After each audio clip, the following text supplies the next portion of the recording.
Todd, what's your background? My background is in organic chemistry training and nuclear physics, wave theory. The mechanical trades background is working in power plants, utility companies, growing up on a large farm in southwest Ohio, taking care of animals, taking care of machinery, making sure that they're always available as needed.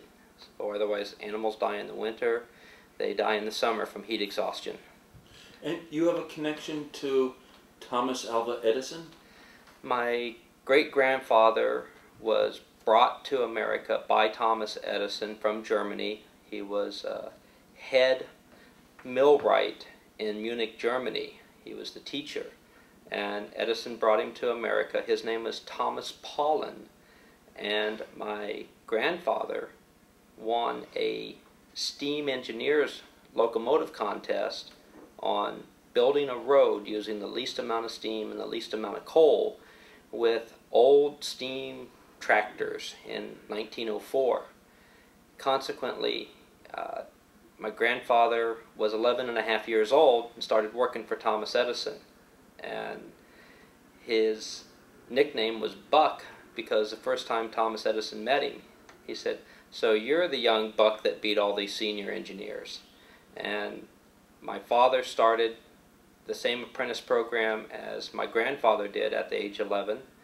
He studied the exact same books, the exact same teachings, and when I was 11, that's how my grandfather and my father taught me.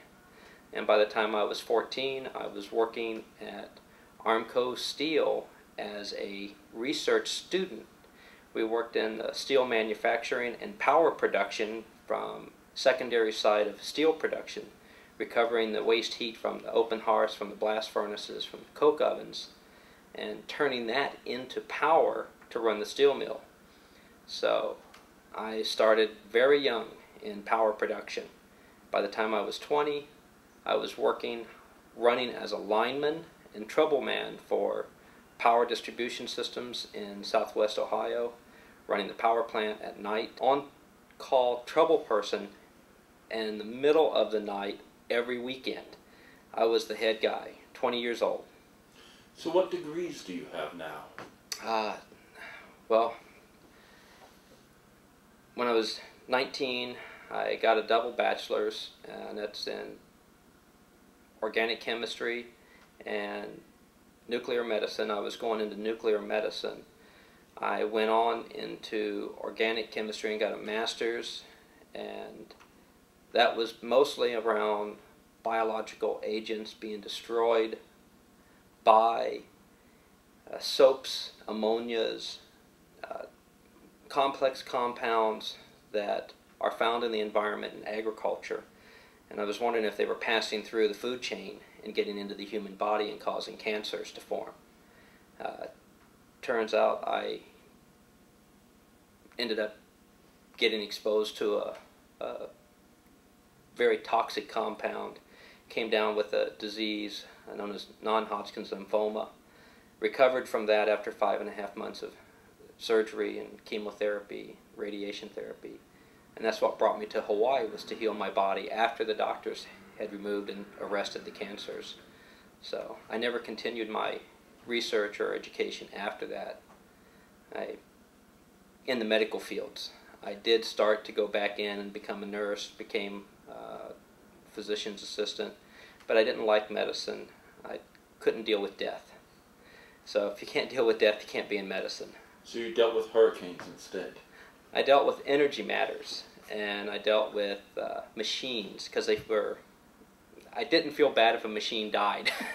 Well, again, I was about 135 pounds, and I visited Maui first in 1983, and I met a Hawaiian family, and the Hawaiian family told me I needed to go to Kauai and visit a white kahuna, Ente Kule Keahi, who does not claim to be a healing lady. Her grandmother was, and the community knew who her grandmother was, and she was raised by her grandmother. She was the firstborn in the family, and she was taught the talent, and she helped me put my body back into what medicine calls homeostasis. And so tell me about Hurricane Iniki and what happened, how you were involved in that. With Hurricane Iniki, I had been working for former police chief Roy Hiram, and Roy had Jake Jacobs' boat. It was the largest commercial fishing boat on the island, and I took care of the engines and generators on that boat and about 20 other vessels. And when the hurricane hit, the chief called up Civil Defense and told him that there was a person on the island who could fix generators, and that person was me. And that led to myself being volunteered to repair over 500 generators on the island, everything from the generators at the airport to water pumping stations to small little Honda and Kohler and Generac generators. And we had a success rate of about 97% of getting the generators back online without trashing them. So it was overhauls, rewinds, everything that was needed, we did it on site. It was quite extensive. Controls, and the hurricane took down the infrastructure of the island, and we lived for about 48 days without any power